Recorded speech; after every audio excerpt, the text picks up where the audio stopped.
Hello friends, welcome to our YouTube channel. Friends, in this video I'm gonna tell you about how you can make call forwarding in your Motorola smartphone. So let's start the video friends.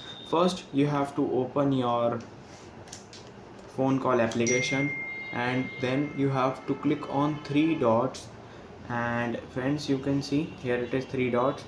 Tap on the settings, and as you can see there are lots of features are here. Let's see which one has call forwarding. So here it is quick responses, display options.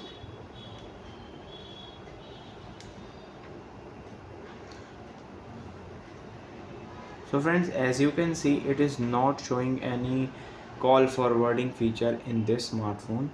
I hope you like this video. If you like this video then subscribe to our YouTube channel for more helpful tips and tricks videos. See you next time.